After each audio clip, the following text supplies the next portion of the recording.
ಆಮೇಲೆ ತಿರುಪತಿಗೆ ಹೋಗಿದ್ರಲ್ಲ ನೀವು, ಅವಾಗ ಬೆಟ್ಟ ಹತ್ತಿಲ್ಲ ನೀವು? ಯಾರು ಸ್ವಾಮಿ ನೀವು? ಹಾ ಯಾರು? ನಾನ್ ಕಂದ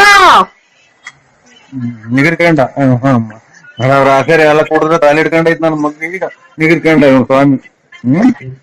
ಕಂದ ಹೇಳಪ್ಪ ಹೇಳಪ್ಪ. ಅಲ್ಲ ಹೇಳಿ ಸ್ವಾಮಿ. ಓಹ್ ಅಲ್ಲ ದುರಂಕಾರದ ಮಾತುಗಳು. ನೀನ್ ಹೇಳಿದ್ ಒಂದು ಆಗ್ಲೇ ನಿನ್ ಮಾತು ಕೇಳಿ ಕೇಳಿ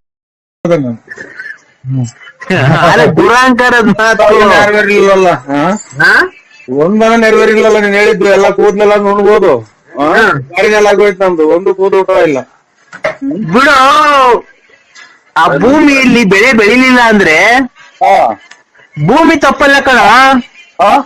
ನೀನ್ ಕ್ಲೀನ್ ಆಗಿ ಗೇಯಿಸಿ ಪಾಯಿಸಿ ಬೀಜ ಚೆಲ್ಬೇಕು ಕಣ, ಅವಾಗ ಬೆಳೆ ಬರೋದು. ನೀನು ಗೇಯಿಸ್ತಾನೆ ಬೀಜ ಹಾಕ್ತಾನೆ ಬರುವ ಬಾ ಅಂದ್ರೆ ಹಂಗೆ ಬರುತ್ತಾನ ಅದು. ಈಗ ನಿನ್ ಮಾತು ಹೇಳಕ್ ನಮ್ಗಿಲ್ಲ, ಯಾವ್ದ್ರದ್ದು ಒಂದ್ 5 ವಯಸ್ಸದು ನಮ್ಗೆ ನಿನ್ನೆಲ್ಲ ಅನುಕೂಲ ಆಗಿಲ್ಲ. ಶೃಂಗೇರಿಗೆ ವಾಂತಿ ಮಾಡ್ಕೊಂಡು ಹೋಗಿ ಉಪವಾಸನ. ಲೇ ಕಂದ, ನಮ್ಮ ತಿಂಗಳ ಹೊರ್ಕೊಳಕ್ ಹೋಗಿಲ್ಲಲ್ಲ ಸ್ವಾಮಿ ನೀನು. ಏನ್ ನೀನ್ ದೂರ ಆಯ್ತು ಇನ್ನಂಗ ಆಡದ್ ನೀನು.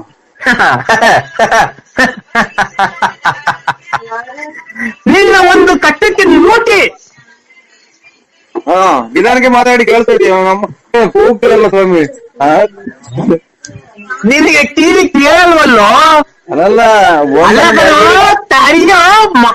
ತಡಿಯೋ, ನಿನ್ಗೆ ಕಿವಿ ಕೇಳಲ್ಲ. ನಿನ್ನ ಸ್ನೇಹಿತ ಯಾರೋ ಒಬ್ಬ ಒಂದ್ಸರಿ ಹೊಡೆದು ಕಿವಿ ಕೇಳವಲ್ಲ ನೀನು.